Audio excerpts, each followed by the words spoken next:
The sound of flesh meeting flesh echoed through the marble-floored hallway of their luxury apartment in Victoria Island, Lagos. Amara Okachukwu pressed a trembling hand against her swollen cheek, watching her husband Chike straighten his designer shirt as if nothing had happened. "Every Saturday, Chike? Really?" she whispered, her voice breaking. "You beat me every Saturday night, and now I know why. What would you do if you walked in on this?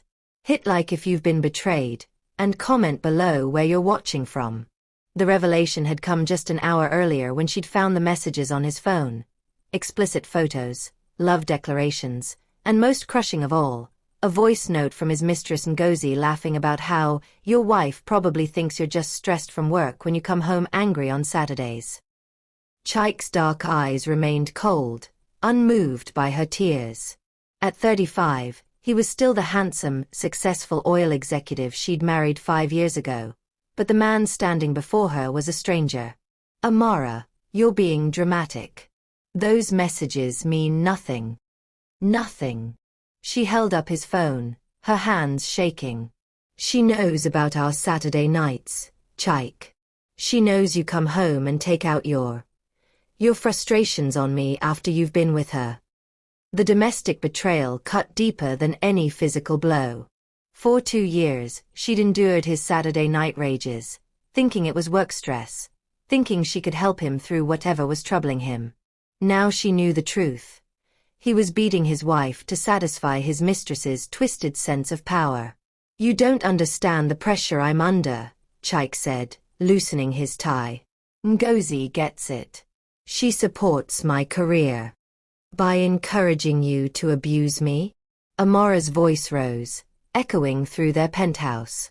"I'm your wife, Chike. I gave up my banking career for you. I've been trying to have your children for 3 years. Maybe that's the problem," he sneered. "Maybe if you'd given me a son by now, things would be different." The words hit her like a physical blow. 3 miscarriages, countless fertility treatments, and sleepless nights crying in bathroom stalls. All while he was finding comfort in another woman's arms. The emotional manipulation had been subtle but constant, making her believe their marital problems were her fault. Amara straightened her shoulders, something shifting inside her. The frightened, apologetic wife was disappearing, replaced by something harder. "I want to see our bank statements." "What?" "You heard me. I want to see where our money has been going." Chike's confident facade cracked slightly. "That's not your concern. Everything in this marriage is my concern." She moved toward their home office, her silk wrapper flowing behind her. "How much have you been spending on her, Chike? How much of my inheritance money have you used to wine and dine your mistress while I eat dinner alone every night?" He grabbed her arm, his grip tight enough to bruise. "Don't push me, Amara." For the first time in 2 years, she didn't flinch. Instead, she looked him directly in the eyes. "Or what? You'll beat me? It's not Saturday night anymore, so I guess I'm safe until next weekend." The sound of a key turning in the front door made them both freeze. They weren't expecting anyone, and their housekeeper had already left for the day. "Chike. Baby, I know you're home. I saw your car downstairs." Ngozi's voice carried through the apartment like poison, sweet and confident. Amara felt the blood drain from her face as footsteps approached. Her husband's mistress was walking into their home, using her own key, as if she belonged there. The infidelity in marriage was about to become a public disgrace. Don't forget to like, subscribe, and turn on notifications for more gripping stories like this. What do you think happens next? Comment below. Ngozi Okafor appeared in the doorway wearing a tight red dress that left little to the imagination and a smug smile that made Amara's stomach turn. At 28, she was everything Amara wasn't: curves where Amara was slender, bold where Amara was refined, shameless where Amara had once been trusting. "Oh." Ngozi's eyes widened in mock surprise, taking in Amara's tear-stained face and disheveled appearance. "I didn't know you'd be home." "This is my home," Amara said quietly, her voice steadier than she felt. Ngozi, what are you doing here? Chaik stepped between them, but his body language told the whole story. He was protecting his mistress, not his wife. I brought the documents you asked for, Ngozi said, holding up a manila envelope. About the new apartment lease. The words hit Amara like ice water. New apartment lease. They were planning to move in together. While she'd been enduring his Saturday night beatings, believing they could work through their marriage problems, he'd been planning his exit strategy with another woman. You're buying her an apartment, Amara said, the pieces falling into place. With our money. Ngozi laughed, a sound like breaking glass. Your money. Honey, everything belongs to your husband. You're just the wife. The casual cruelty in her voice revealed the depth of their betrayal. This wasn't just an affair, it was a calculated destruction of Amara's life, orchestrated by two people who seemed to take pleasure in her pain. How long? Amara asked, looking between them. How long what? Chaik's jaw tensed. How long have you been planning this? The apartment, the key to my house, She touched her bruised cheek. The Saturday night routine. How long have you two been planning my humiliation? Ngozi and Chaik exchanged a look that told Amara everything. This hadn't been a gradual descent into infidelity. It had been deliberate, methodical, cruel. 18 months, Ngozi said with a shrug. Maybe longer. Time flies when you're having fun. 18 months. While Amara had been going to fertility clinics, praying for a child to save their marriage, her husband had been systematically destroying her life with his mistress. The emotional manipulation had been expertly orchestrated, making her believe she was failing as a wife while they laughed at her efforts behind her back. I gave up everything for you, Amara whispered to Chaik. My job at First Bank, my friends, my independence. I trusted you with my inheritance from my father. I believed in us. And look where trust got you, Ngozi said, examining her manicured nails. Beaten, barren, and about to be replaced. Something snapped inside Amara. The quiet, dutiful wife disappeared completely, replaced by a woman who had nothing left to lose. Get out of my house. Excuse me. Ngozi's perfectly sculpted eyebrows rose. You heard me. Get out of my house before I call security. Our house, Chaik corrected, his voice dangerous. And Ngozi is my guest. Then you both can leave. Amara walked to the landline phone. I'm calling my lawyer. Chaik moved faster than she expected, yanking the phone cord from the wall. You're not calling anyone. Try me. Amara pulled out her mobile phone, but Chaik grabbed it from her hands, throwing it against the marble floor where it shattered into pieces. The sound of breaking glass seemed to echo through the suddenly silent apartment. Amara stared at the remains of her phone, understanding finally dawning. They weren't just planning to leave her. They were planning to destroy her completely. You can't cut me off from the world forever, she said. Watch me, Chaik replied. But Amara was already moving toward the bedroom, toward the small safe where she kept her emergency cash and important documents. If they wanted to play dirty, she would show them exactly what a woman with nothing left to lose could do. Behind the bedroom door, she could hear them whispering, probably planning their next move. But they'd made one crucial mistake in their cheating spouse game. They'd underestimated her. As she opened the safe, Amara's fingers closed around something they didn't know she had. Copies of all their bank statements, property deeds, and most importantly, recordings she'd made during previous Saturday night beatings when she'd been trying to document his abuse for a therapist. The African marriage drama was about to become their public disgrace. The bank statements told a story that made Amara's hands shake with rage. Over 18 months, Chaik had systematically drained their joint accounts funded primarily by her father's inheritance, to finance his double life. Designer clothes from Ngozi, expensive dinners, weekend getaways to Dubai, and most shocking of all, A down payment on a luxury apartment in Ikoyi worth 40 million naira. Her money. Her father's legacy. Gone. But the recordings were worse. Hours of audio from her phone, hidden in their bedroom during his Saturday night rages, captured not just his violence but his twisted explanations afterward. Ngozi says a real man controls his household, his voice echoed from the small device. She says you need to learn your place. Amara's father had been Chief Emmanuel Okonkwo, one of Nigeria's most respected judges before his death. He'd raised her to be strong, independent, uncompromising in the face of injustice. The irony wasn't lost on her. His daughter was being beaten with his own money while his legacy was being stolen by a cheating spouse and his shameless mistress. The bedroom door burst open. Chike and Ngozi stood there, clearly having searched the rest of the apartment for whatever evidence Amara might possess. What do you have there? Ngozi's voice had lost its earlier confidence. Justice, Amara said simply, holding up the bank statements. 40 million naira of my inheritance money. My father's money. Spent on your whore. Chike lunged forward, but Amara was ready. She'd already uploaded everything to her cloud storage and sent copies to her cousin Kemi, a lawyer in Abuja, with instructions to release them if anything happened to her. Too late, she said, backing toward the window. It's all documented now. Every withdrawal, every payment, every beating. My father was a judge, Chike. He taught me to always gather evidence before seeking justice.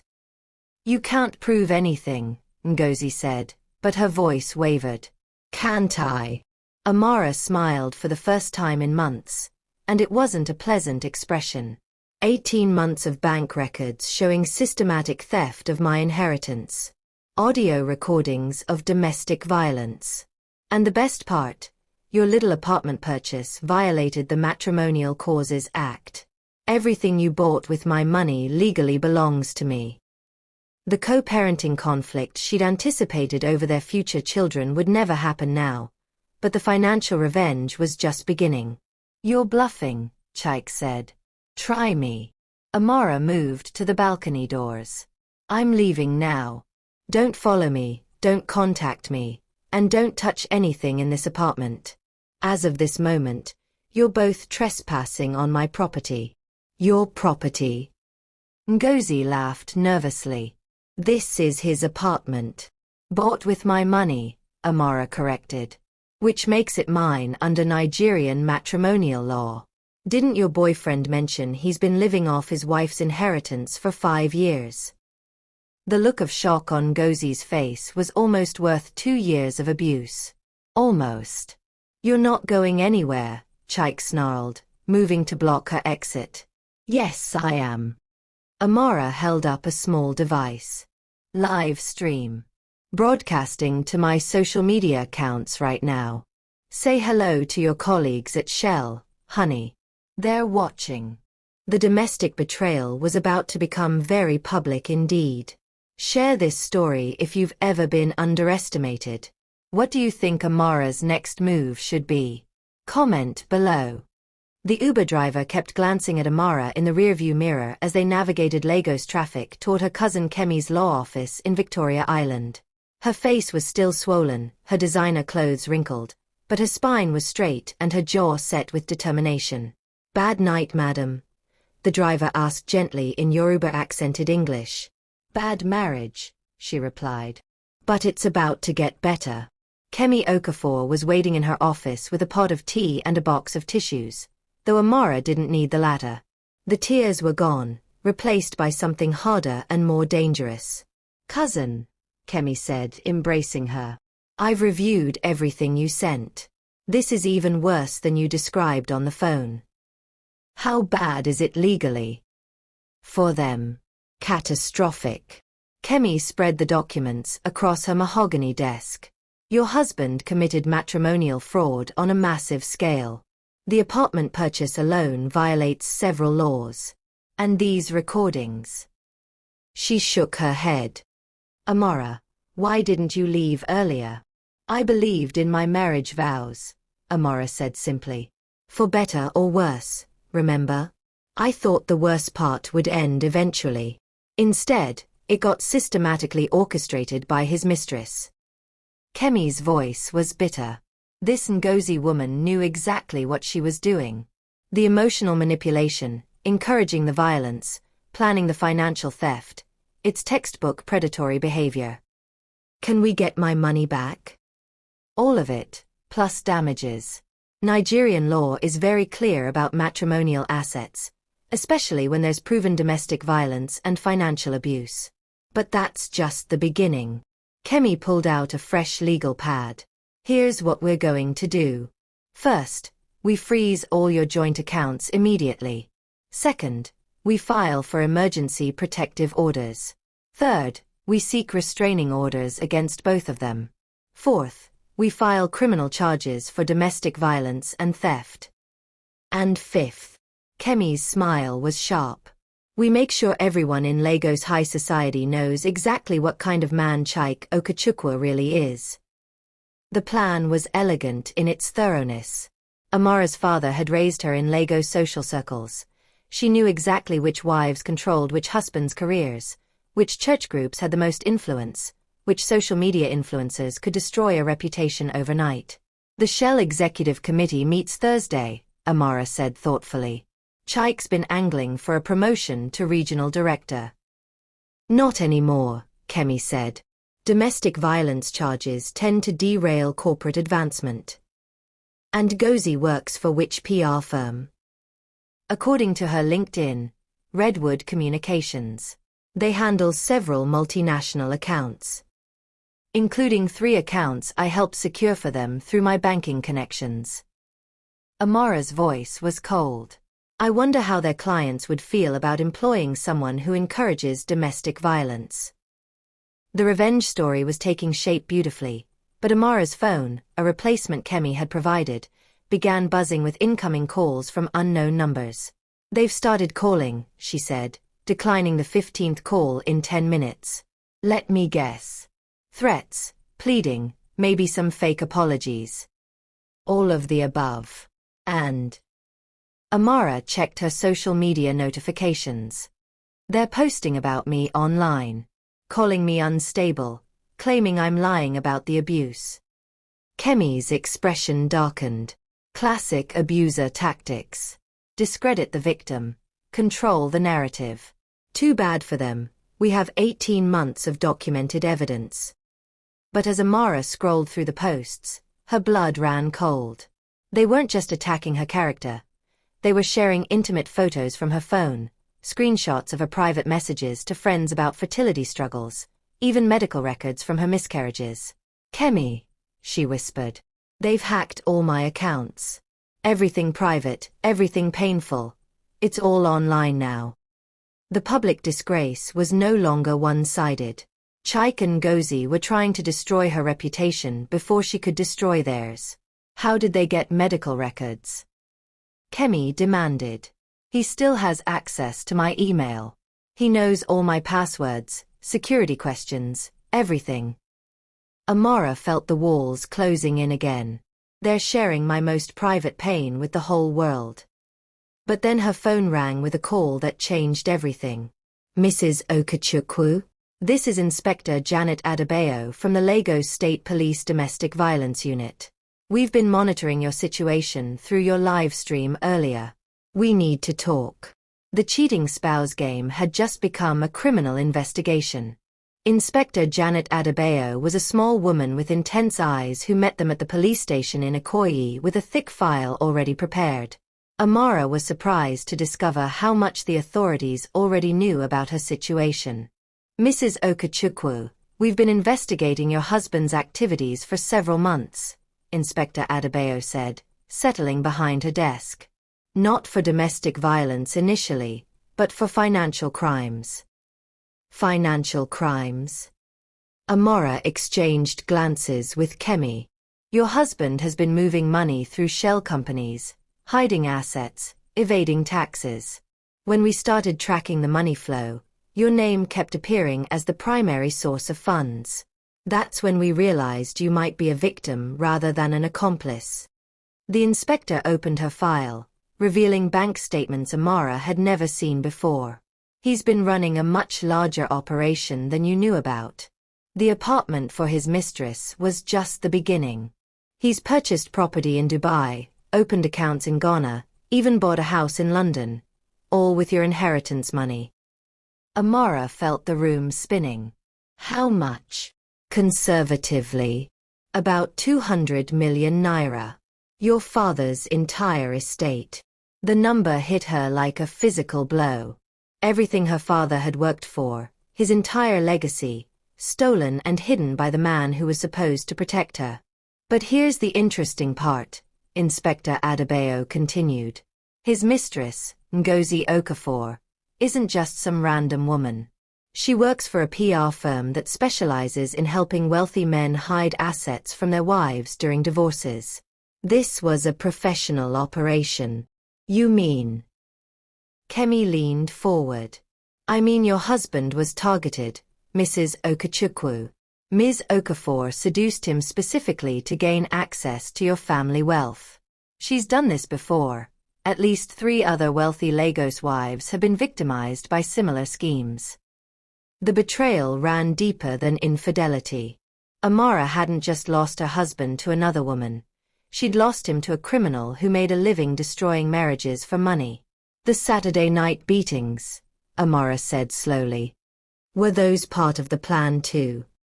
Psychological manipulation, the inspector confirmed. Break down your self-esteem, make you grateful for any kindness, convince you that you're lucky to have him despite his treatment. Classic financial predator tactics. So what happens now? Now we arrest them both. We have enough evidence for fraud, theft, money laundering, and domestic violence charges. But Inspector Adebayo hesitated. There's a complication. Amara's heart sank. What kind of complication? They've disappeared. Neither of them has been seen since your confrontation yesterday. Their phones are off, the apartment is empty, and according to airport security, they boarded a flight to Dubai 6 hours ago. The co-parenting conflict she'd worried about would never materialize, but neither would the justice she desperately needed. They'd fled the country with her father's money, leaving her publicly humiliated and financially devastated. Can we extradite them? Eventually, maybe. But it could take years, and Dubai doesn't have strong extradition agreements for financial crimes. Amara stared at the police report, feeling her carefully planned revenge crumbling. They'd outmaneuvered her again, staying one step ahead while she'd been playing by the rules. However, Inspector Adebayo said with a small smile, they made one crucial mistake. Which is? They assumed you were just another victim who would collapse and disappear quietly. They didn't count on your father being Chief Okonkwo, or your cousin being one of Lagos's most aggressive attorneys, or you having connections throughout West Africa's business community. Kemi was already pulling out her phone. The bank in Dubai won't release the funds without proper documentation. Documentation they don't have because it would prove the money was stolen. And the London property purchase violated UK anti-money laundering laws, Inspector Adebayo added. Interpol is very interested in Ms. Okafor's activities. So we can't get them back immediately, Amara said slowly, but we can make their lives very complicated wherever they are. Oh, much more than complicated. Kemi's smile was predatory. By the time we're finished with them, they'll wish they'd never heard your name. But Amara's phone was ringing again, this time with a call that would change the game entirely. Amara? This is your uncle, Justice Okonkwo. I just heard about your situation. We need to talk immediately. Her father's brother, a Supreme Court justice, was getting involved. The domestic betrayal had just become a federal case. Justice Emeka Okonkwo's chambers in the Supreme Court building felt like a sanctuary after the chaos of the past few days. Amara's uncle was a distinguished man in his 60s who had inherited the family's passion for justice along with their sharp intelligence. My dear, he said, embracing her gently, Your father would be rolling in his grave if he knew what that animal did to you and his legacy. Uncle, they've stolen everything and fled to Dubai. The police say extradition could take years. The police, Justice Okonkwo said with a slight smile, don't have access to certain unofficial channels. Your father and I built relationships across West Africa for 40 years. It's time to use them. He pulled out a secure phone and made a call in rapid Igbo. Amara caught enough to understand he was speaking to someone powerful in the Dubai business community. Your husband made another mistake, he said after ending the call. He chose Dubai as his hiding place. The UAE has been cracking down on financial criminals lately, especially those who victimize women. They're very motivated to prove they're not a safe haven for domestic abusers. Can they freeze the accounts? Already done. My contact in Dubai's Financial Intelligence Unit has flagged all transactions pending investigation. They can't touch a penny while the inquiry is ongoing. The African marriage drama was about to span multiple continents. Kemi was taking notes rapidly. What about extradition? Who needs extradition? Justice Okonkwo's smile was sharp. They stole money to buy property in Dubai, which makes them criminals under UAE law. They can be prosecuted there, and Dubai's prisons are much less comfortable than Lagos ones. Amara felt the first stirring of real hope since this nightmare began. So they're trapped. Better than trapped. They're about to discover that running away with stolen money only works if you actually research the laws in your destination country. But as they were talking, Amara's replacement phone buzzed with a call from an unknown international number. Against her better judgment, she answered. Amara. Chaik's voice was strained, desperate. Thank God.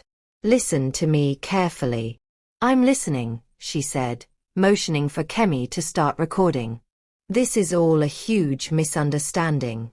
Ngozi, she tricked me. I never meant for any of this to happen. I was going to divorce her and come back to you, I swear.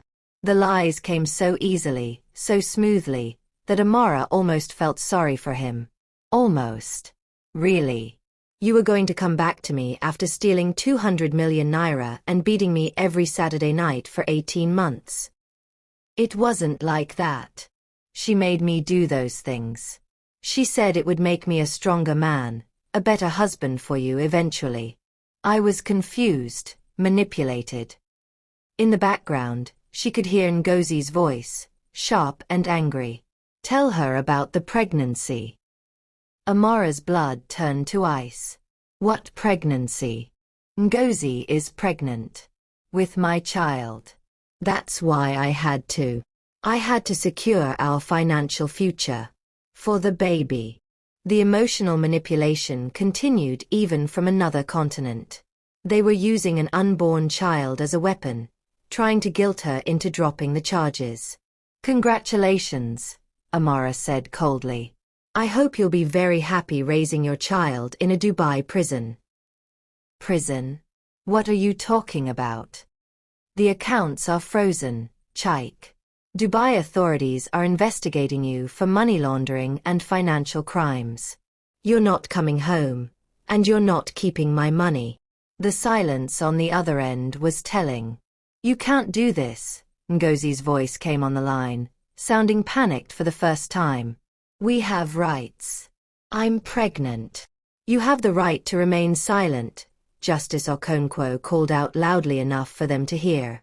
Which I suggest you exercise before you incriminate yourselves further. The line went dead. Well, Kemi said, reviewing her recording, that was enlightening. They just confessed to financial crimes on an international call that we recorded legally.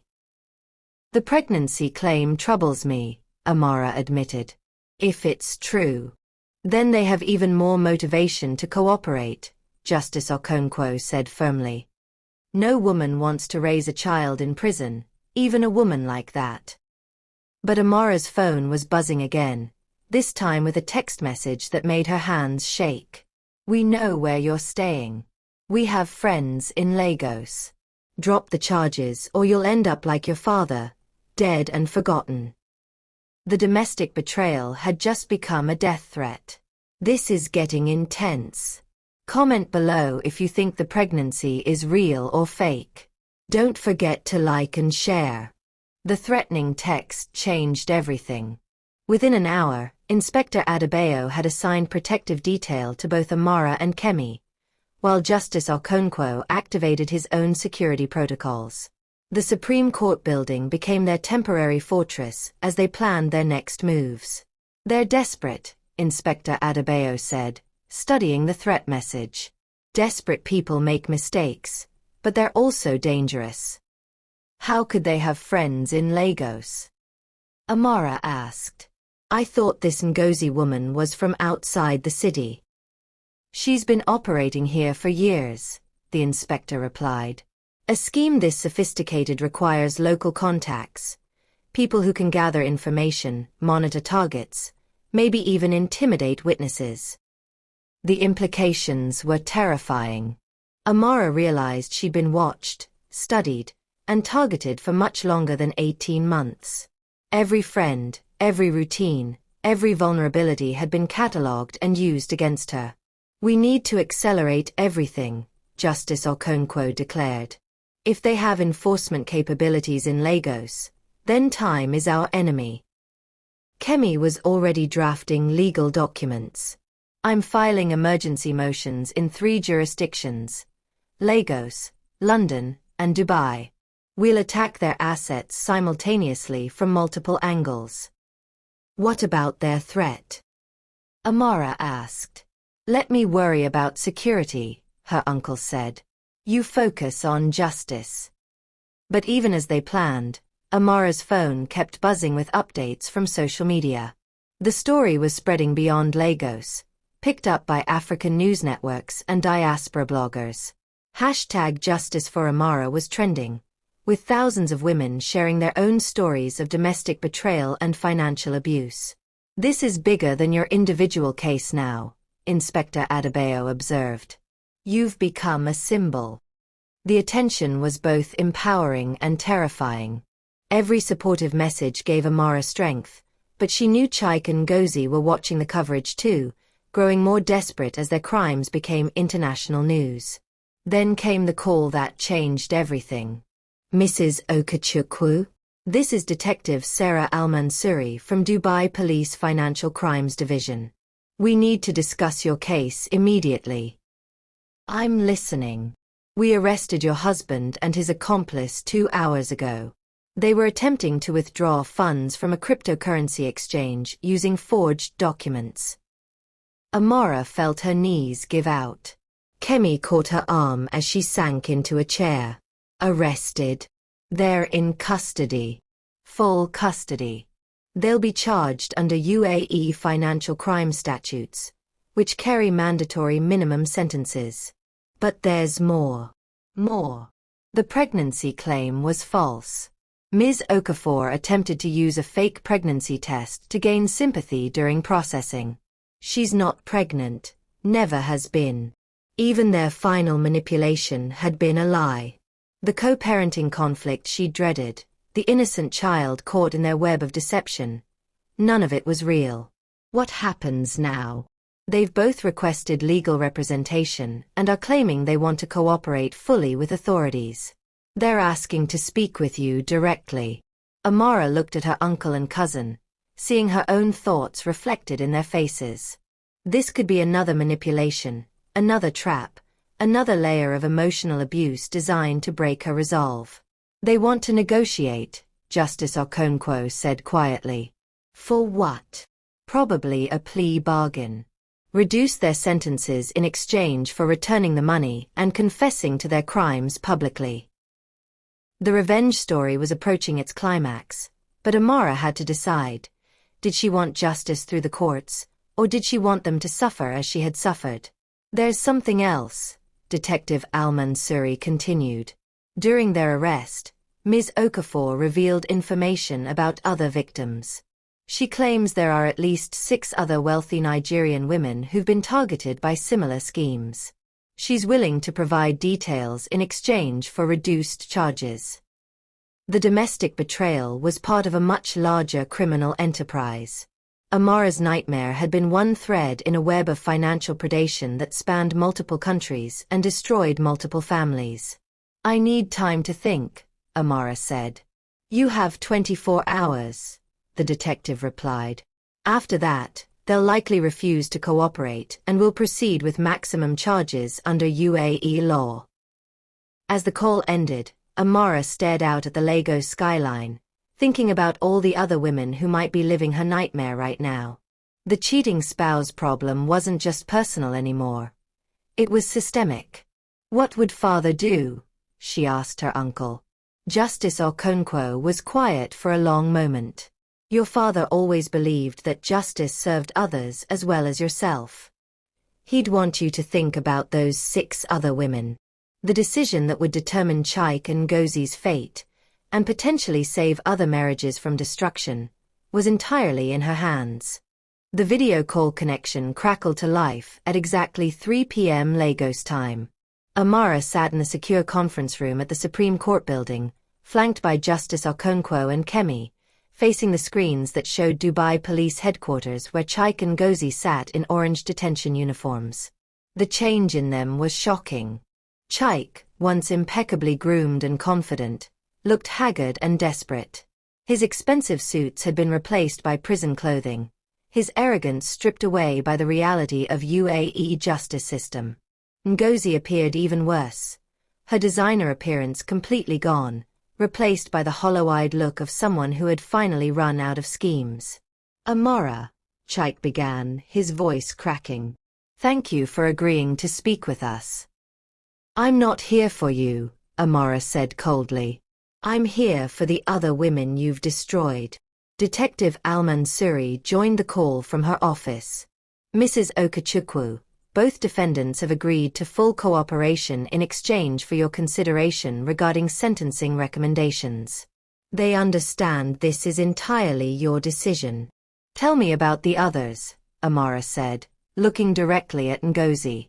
Ngozi's composure finally cracked completely. There were 6 wives, across 3 countries. All wealthy, all trusting, all married to men who could be influenced. Influenced how? "I would research the targets carefully. Find men with access to family wealth but personal insecurities. Usually men who felt overshadowed by successful wives or wealthy in-laws. I'd seduce them, build their confidence, make them feel powerful while slowly encouraging them to prove their dominance at home."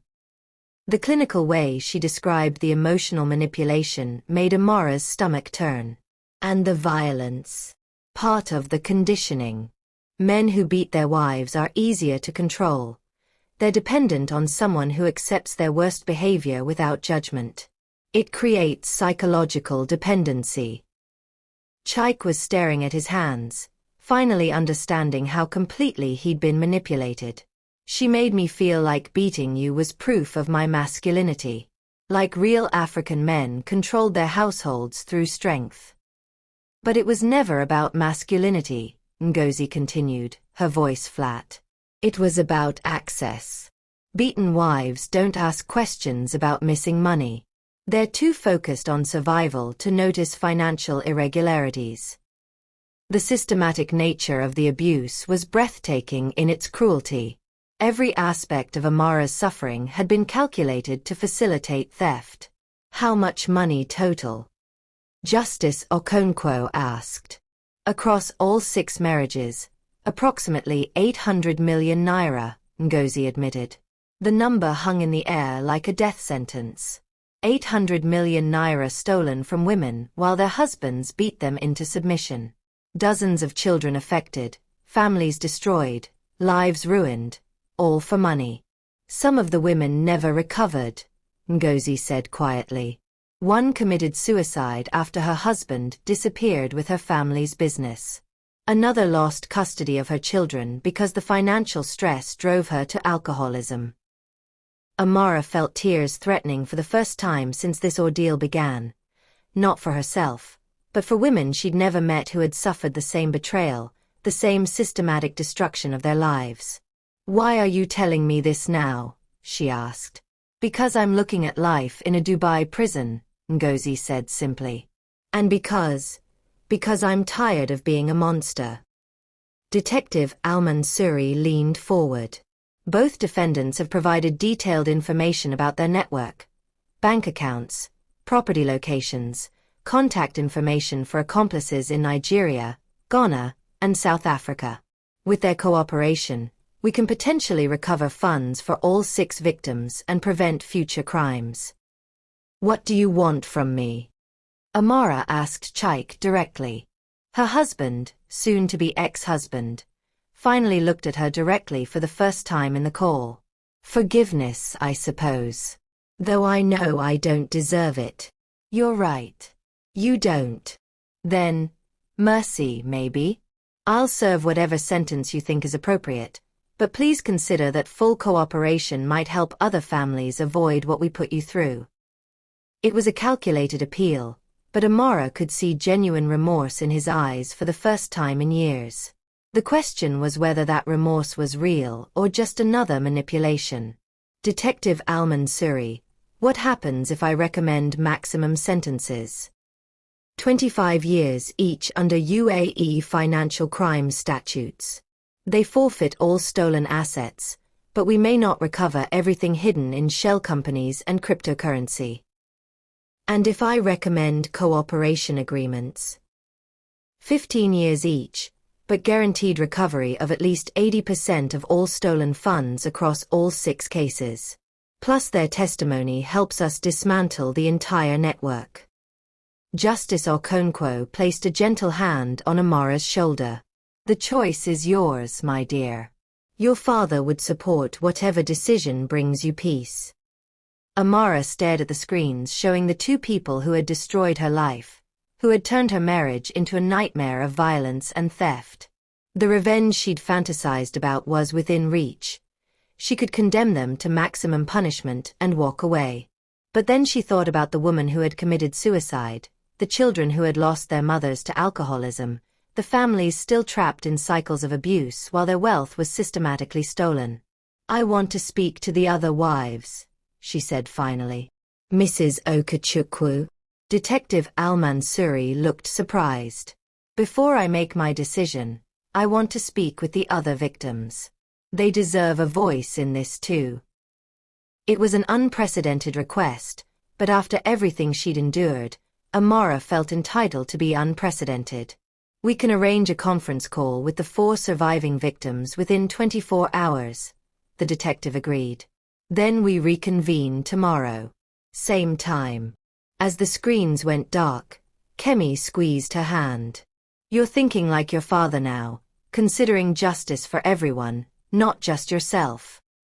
"I'm thinking like a woman who knows what it feels like to be trapped and betrayed," Amara corrected. "If there's a chance to prevent other women from living through this hell, then maybe some good can come from my nightmare." But as they left the conference room, Amara's phone buzzed with a message that chilled her blood. "You think you're safe because they're in jail? We have other friends. Other ways. Last chance." The network was larger than anyone realized, and they weren't finished with her yet. Subscribe if you're rooting for justice. What do you think the other victims will say? Let us know in the comments. The conference call with the other victims was scheduled for 2 p.m., but Amara couldn't sleep the night before. The threatening message had been traced to a Lagos IP address, confirming that Chaik and Ngozi's criminal network had local enforcement capabilities. Inspector Adebayo had increased security, but the psychological impact was devastating. Even with her abusers in Dubai custody, Amara wasn't safe. "The other women need to know what they're risking by cooperating," Kemi said as they prepared for the call. "This network doesn't hesitate to intimidate witnesses." Justice Okonkwo had arranged for the call to be held in the most secure location available, his private chambers, with both police and court security present. The 4 surviving victims would be calling from similar secure locations in their respective countries. At exactly 2 p.m., the video screens came to life, showing 4 women whose faces reflected Amara's own journey from victim to survivor. Ladies, Detective Al-Mansuri began from Dubai. Thank you for your courage in participating. Mrs. Okechukwu has asked to speak with you before making her recommendation regarding sentencing for the perpetrators. The introductions were heartbreaking. Adani from Abuja, whose husband had stolen her family's hotel business worth 300 million naira before disappearing, leaving her with 3 young children and crushing debt. Efua from Accra, who had lost her father's cocoa plantation and export business while enduring 2 years of escalating domestic violence. Nomsa from Johannesburg, whose tech startup had been systematically destroyed while her husband isolated her from friends and family through calculated emotional abuse. And then there was the empty chair representing Kayamaka from Port Harcourt, who had taken her own life when the financial devastation became overwhelming. I'm sorry we're meeting under these circumstances, Amara said, feeling the weight of shared trauma. But I need your input on something that could affect all of us. She explained the plea bargain offer, cooperation in exchange for reduced sentences and guaranteed asset recovery. The question is whether justice means maximum punishment for them, or maximum recovery for us and prevention for future victims. Adani spoke first, her voice steady despite obvious pain. I want my children to have their inheritance back more than I want revenge. 25 years or 15 years. Either way, my marriage is over and they're in prison. But if cooperation means my daughters can go to university. Efua nodded agreement. My father built that cocoa business over 40 years. If there's a chance to get it back, to restore what he worked for, that matters more than extra years in their sentences. Nomsa was more conflicted. Part of me wants them to suffer as we suffered. But another part of me knows that suffering won't bring back my business or undo the trauma. What might help is preventing other women from going through this. There's something else to consider, Detective Al-Mansuri interjected. With their cooperation, we've identified at least 12 other women currently being targeted by associates of this network. Active cases where we could potentially intervene before the damage becomes irreversible. 12 more women. 12 more families that could be saved if Amara chose mercy over vengeance. What do you think Kayamaka would want? Amara asked quietly. The silence was profound. Finally, Adani spoke. Kayamaka called me the night before she died. She said she wished someone had warned her, had seen the signs earlier. She made me promise to help other women avoid her fate. The decision crystallized in that moment. This wasn't about forgiveness or revenge. It was about legacy. What kind of story would emerge from their shared nightmare? I've made my decision, Amara announced. But before she could continue, alarms began blaring throughout the Supreme Court building. Inspector Adebayo burst into the chambers, her face grim. We have a situation. Someone just tried to breach building security. They were carrying weapons and asking for Mrs. Okechukwu by name. The network's other friends had just made their move. Ladies, we need to cut this call short, Justice Okonkwo said, moving toward the emergency protocols. Mrs. Okechukwu, your decision will have to wait. No, Amara said firmly, even as security personnel surrounded her. These women deserve to hear this. Detective Al-Mansuri, are you still there? Yes, Mrs. Okechukwu. I recommend the cooperation agreement. 15 years, full asset forfeiture, complete testimony against their network. But I have conditions. Name them. They establish a victim restitution fund from recovered assets.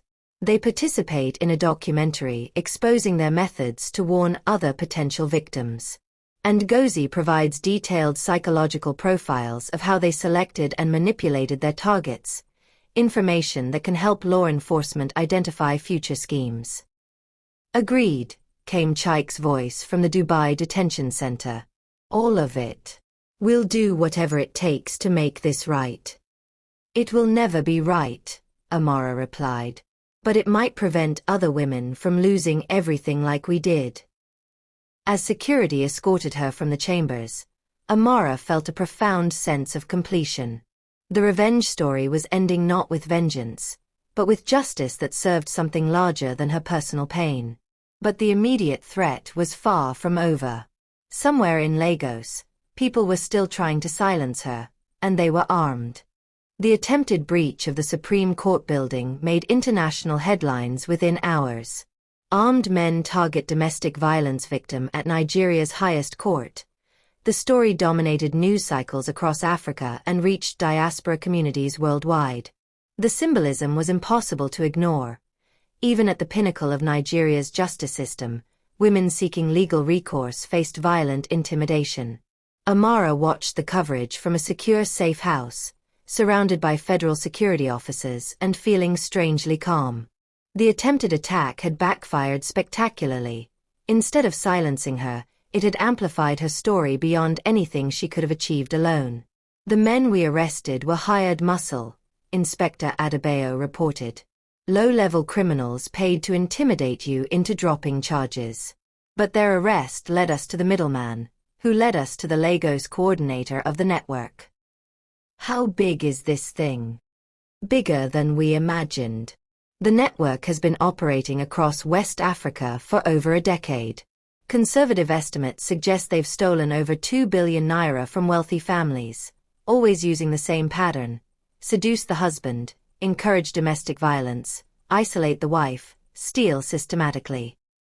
The scope was staggering. Amara's personal nightmare was just one thread in a vast web of organized crime that had destroyed hundreds of families while authorities remained unaware. "But here's the remarkable part," Inspector Adebayo continued. "Your case broke it open. The media attention, the international cooperation, the courage of the other victims to come forward. It created a domino effect we never could have achieved through traditional investigation." 3 days later, Amara stood in the Lagos High Court as Justice Adeyemi read the terms of the International Cooperation Agreement. Chike Ngozi would serve 15 years in Dubai custody, forfeit all stolen assets, and provide complete testimony against their network. The restitution fund would be administered by a coalition of women's rights organizations across West Africa. More importantly, 12 ongoing cases had been disrupted, potentially saving those families from complete destruction. "Mrs. Okechukwu," Justice Adeyemi said, "do you have any final statement for the record?" Amara stood slowly, feeling the weight of every woman who had suffered similar betrayal. The courtroom was packed with media, women's advocacy groups, and survivors of domestic violence who had traveled from across Nigeria to witness this moment. "Your Honor, 18 months ago I was a different person. I was a woman who believed that love could overcome any obstacle, that marriage vows were sacred, that family loyalty meant accepting abuse in silence." Her voice carried clearly through the courtroom, steady and strong. "I learned that some betrayals are so systematic, so calculated, that they represent not personal failing but organized crime. The domestic violence I endured wasn't the result of my husband's stress or anger. It was a tool of financial predation, designed to break down my resistance to theft." She paused, seeing tears in several faces in the gallery. "But I also learned that justice is possible when women support other women, when families stand together against abuse, when communities refuse to accept that domestic violence is a private matter. My father taught me that the law exists to protect the vulnerable from the powerful." Amara looked directly at the camera, recording the proceedings for international broadcast. To any woman watching this who recognizes elements of her own marriage, the gradual isolation, the financial control, the violence that somehow becomes normalized, please know that it's not your fault, it's not hopeless, and you're not alone. Document everything. Seek help. Trust your instincts. And to the men who think they can destroy women's lives for profit, you're wrong. We're stronger than you imagined, more connected than you realized, and we will not be silenced. The courtroom erupted in applause that lasted for several minutes. 6 months later, Amara stood on the balcony of her new apartment, purchased with money recovered from the Dubai accounts, watching the sunset over Lagos Lagoon. The legal battles were over, the network was dismantled, and 8 women had recovered most of their stolen assets. She'd started the Chief Emmanuel Okonkwo Foundation for Financial Justice, named after her father, which provided legal aid to women facing economic abuse. The documentary about the network had been viewed over 10 million times across Africa, helping law enforcement identify and prevent similar schemes. Kemi joined her on the balcony with 2 cups of tea. Any regrets about choosing cooperation over maximum punishment? Amara smiled, touching the small scar on her cheek that would always remind her of that last Saturday night. None. Revenge would have satisfied my anger, but justice served something larger. Her phone buzzed with a message from a dunny in Abuja. My eldest daughter started university today. Thank you for choosing the path that made this possible. Similar messages had come from the other survivors. Children back in school, businesses rebuilding, families healing. The co-parenting conflicts she'd once feared were replaced by something better. A community of women supporting each other's children and dreams. What's next? Kemi asked. Tomorrow I'm flying to Accra to help Efua restructure her father's cocoa business. Next month, there's a conference in Johannesburg about financial crimes against women. The foundation has funding requests from 12 countries. And personally? Amara was quiet for a moment, thinking about the future she was building from the ashes of her destroyed marriage. I'm learning to trust again. To believe that love doesn't require accepting abuse, that strength comes from supporting others, not dominating them. The domestic betrayal that had nearly destroyed her had ultimately revealed her true strength. The infidelity in marriage had taught her that her worth wasn't dependent on anyone else's loyalty. The revenge story had become something better, a story of justice, healing, and hope. As the sun set over Lagos, painting the sky in brilliant oranges and purples, Amara felt something she hadn't experienced in years: complete peace. The nightmare was over, but more importantly, she had ensured it wouldn't be repeated. The cheating spouse who had tried to break her had instead broken open a system of oppression that had victimized countless women.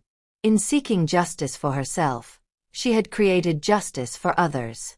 And that, she realized, was the most perfect revenge of all. What did you think of Amara's journey from victim to victor? Drop a heart if this story inspired you. Share it with someone who needs to hear that they're stronger than they know. Subscribe for more powerful stories about resilience, justice, and the unbreakable spirit of African women. Comment below. Which moment in the story hit you hardest? Your engagement helps us tell more stories that matter. Remember, if you or someone you know is experiencing domestic violence, help is available. You are not alone, and you deserve better. Stay strong.